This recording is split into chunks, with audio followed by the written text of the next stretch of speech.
Hello everybody, Yogi here. Happy 2021 question mark. Hope everybody had a good holiday, had a nice Christmas, had a nice New Year's. I decided to take a little bit of a break, but I'm back. Gonna do some 2021 now. I'm in Regner Park in West Bend, Wisconsin. I'll throw you a little. This is where they had the enchantment in the park that I did a couple months back. All the displays are gone now. I guess I want to tell everybody about my 2020. You know, if you want to listen, fine. If you don't, I get it. We all had rough 2020s, right? Yes, we did.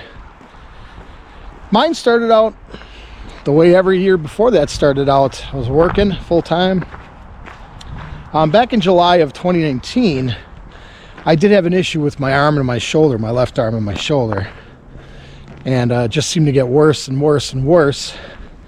Then finally in March of 2020, I went to see my doctor and he told me that he was going to pull me out of work and put a sling on it. March 10th, 2020 was the last time I worked at my former job. Didn't know what was going to happen, but about a week later, I mean, COVID was being talked about and everything, but didn't know that like a week later, the whole, country was going to start shutting down. And so, about a week after I got pulled out of work, everybody started shutting stuff down. And we all know how the rest of 2020 went.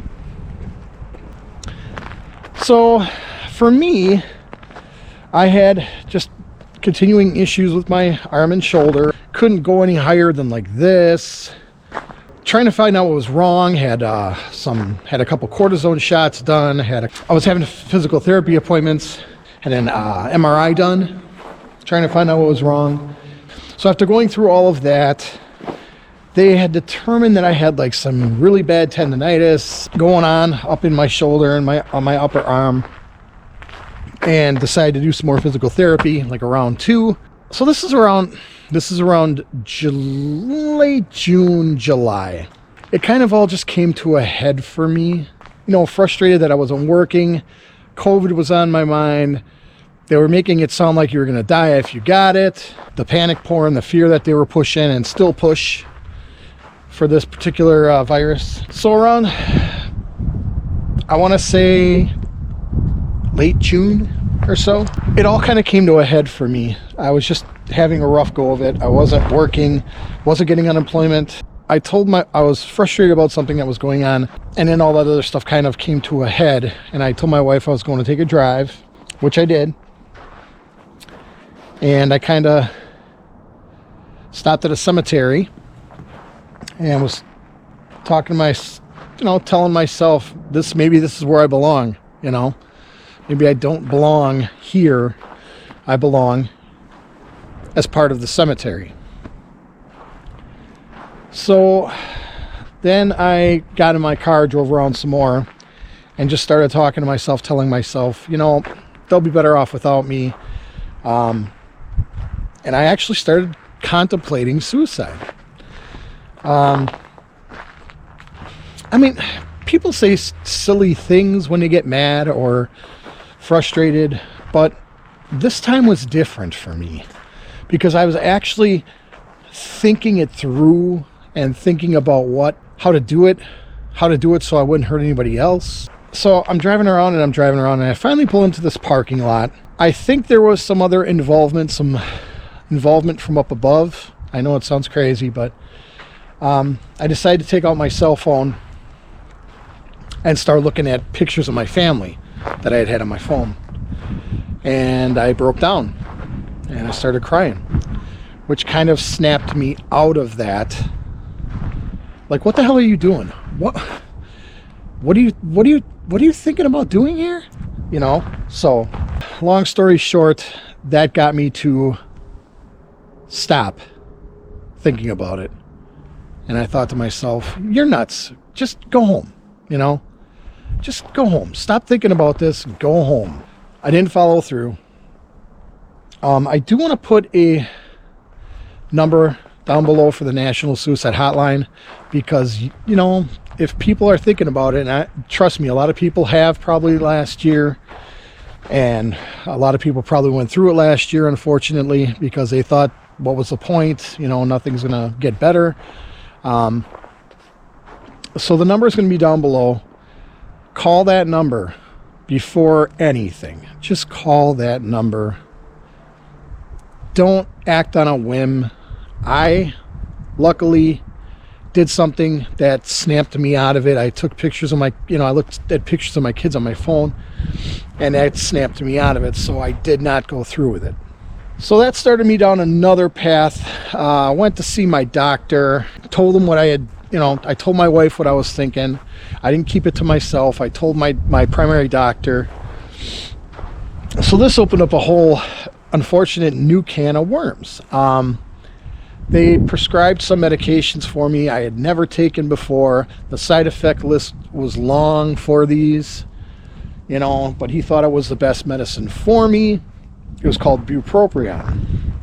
Well, bupropion did not work well for me at all. I started getting panic attacks. I started getting anxiety issues. The feeling like you're having a heart attack. I actually ended up taking an ambulance to the hospital one night because I thought I was going to die that night. So after that event happened, we then went and tried. I went back to the doctor, and he put me on something else, Lexapro. Okay, more common drug as far as I know. Lexapro was no better. I mean, for me, oh boy, it just continued. Everything continued. The panic attacks, the anxiety. There were at certain points where I didn't even want to leave the house for like weeks, but I did, just to kind of break that monotony, to get some episodes filmed. So about July, August, when I was filming episodes, I was really struggling. I was going through a really hard time at that point. Like, you probably don't notice it, but the Wisconsin Dells episodes I shot, Grafton. Actually, Grafton happened right before I ended up going to the hospital. It was like 2 days before I ended up taking the ambulance to the hospital. So when that happened with this Lexapro, things weren't getting any better. I said, look, doc, I had taken something in the past called sertraline, which is Zoloft. And I said, because I suffer from depression, a lot of us do. So what I did is I asked to take the Zoloft thing, because I had taken 100 milligrams daily, but I stopped taking it in like 2013 or something like that. So we went back on the sertraline for 100 milligrams, and things improved, but not to the point where I wasn't having issues with 100 milligrams of Zoloft, which I had before. So I'm thinking in the 7 years my body had changed, and the 100 milligrams no longer were now too much. I don't know. But finally they cut that dose in half, and that's what I've been taking since. Now, I have had a couple panic attacks since then, and the anxiety issues are still there, but I'm fighting them the best I can. I'm doing things to, my breathing. I'm working on breathing and focusing to have the attacks not be as prevalent. I never had panic attacks or anxiety before I started taking that medicine. So I don't know if that triggered something, because I had never, ever had panic attacks or, anxiety issues. But I think a culmination of just everything that had happened this year just, built up, and somehow in my head made me start having these issues. I don't know. It's a scary thing, anxiety and panic attacks. They're both very, very scary things. You kind of freeze up, and you start feeling weird, like something's going to happen. I'm not crazy. Well, at least I hope I'm not crazy. So that happened in July, August, September a little bit. September, I had started going to, or August and September, I had started going to work hardening to get my arm back in shape so I could go back to work again. I did 6 weeks of that, I believe, and then I was cleared to come back to work. Well, when COVID hit the job I was working at, it really slowed production down for them. They weren't an essential business. They ended up laying off a bunch of people. And I was hoping I'd be able to go back, but unfortunately, they didn't see it that way. They told me they still had no work for me there. So whether they wanted me back or not, who knows? I'm assuming I was a liability now because of my arm. So I was like, okay, well, I need to start getting the ball rolling here. I need to find another job. So I started door dashing. And let me tell you, door dashing is interesting. I mean, it's not bad. You know, you do put a lot of miles on your car. I got the little DoorDash logo here. You do put a lot of miles on wear and tear on your car. A lot of gas. But it's not a bad little, you know, not a bad little gig so far. You know, you always use your mileage, and like I've just got new tires for my car, oil changes, gas, all that stuff can be tax deductible. So I've been doing that. And, you know, keeping myself busy, keeping myself working. Kind of looking to get back into another job at some point. But the DoorDash is keeping me busy right now. I've been looking on, you know, as far as getting a regular paying job back again. Here we are, January 2021. What does 2021 hold? Well, probably the same as 2020 as far as the country goes, I'm assuming. I'm not being optimistic. I'm not trying to be a downer or anything, but I don't see much of an improvement for 2021. The fear-mongering is still going to stay the same. I will let you folks know that my whole family did get the COVID-19 at the same time, back in November. The beginning of November, my wife had contracted it and came home, and we all got it. And I personally, my experience with COVID was this: I do have underlying health conditions. I am overweight for my age. I do have a bronchial asthma issue going on, and to me, it was no worse than a head cold. Never had the loss of taste or smell. Felt like a head cold, a little bit of tightening in the chest, and that was it for me personally. My wife, she lost her taste and smell. My two kids didn't lose their taste or smell, but we all recovered pretty quick. I mean, it was like 3-4 days maybe, and we were all feeling pretty much back to normal, except for my wife's taste and smell. However, I do know a friend of mine. There was a posting from his wife, who I know from way back, saying that she was lucky to have him home from the hospital, and that he almost, you know, passed away from it apparently because of some kind of underlying condition he had. And I do know somebody else who more recently has just been released from the hospital, who is working on getting the use of her legs back because she had an underlying condition, and therefore she lost the use of her legs. So this thing is really all over the map, you know, as far as who does, you know, who does what and how it affects you. But for me and my family personally, it was very underwhelming. It didn't keep us down for long. To be honest with you, I'd been taking vitamin C and D since March, so maybe when I got it, the fact that I had all that C and D built up in my system helped. I don't know. But anywho, to make a long story short, 2021, who knows what it's going to hold. I'm still going to be out there making my videos. I'm hoping to get to be able to see more places this year.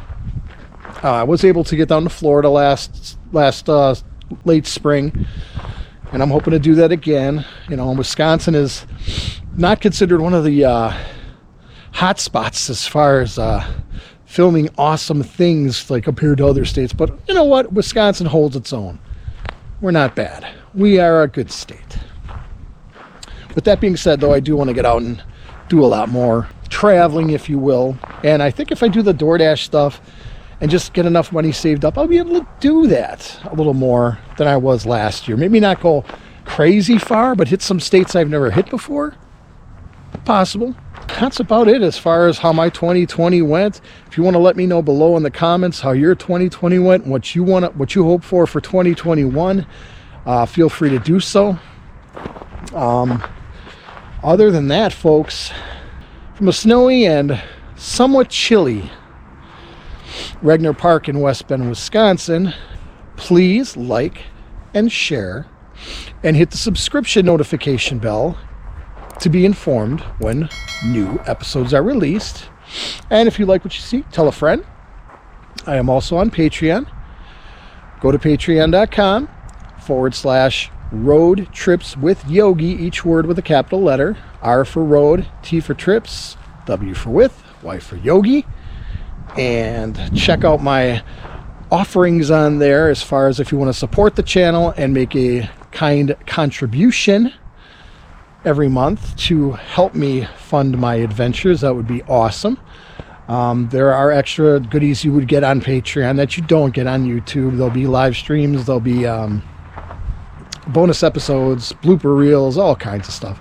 So go to patreon.com and consider checking that out and becoming and donating. That would be great. I would appreciate that very much. So from a snowy, somewhat chilly Regner Park in West Bend, Wisconsin, I am Yogi. And until the next episode, folks, I almost forgot something, folks. I wanted to personally thank everyone who has subscribed to this channel in the last, 9 months? 10 months? I don't remember. March, I think I started doing this, April. But I would like to personally thank each and every one of you for subscribing to my channel. I hope the content that I'm providing is enjoyable to you. I hope you enjoy watching it. And my goal is to bring you more of the same, to try to show you things in the state of Wisconsin that you might not know about, and across the country. That is my goal. So again, thank you everybody who has subscribed to the channel. Thank you to everybody who has liked and commented on my channel. I greatly appreciate it. I try to answer everybody. I think I've answered everybody pretty much who's commented on the episodes underneath. So if you do enjoy watching the videos, please comment below. I will get back to you as soon as I can. And thank you very, very much, everybody, again, for tuning in and watching my videos. I appreciate it. Thank you.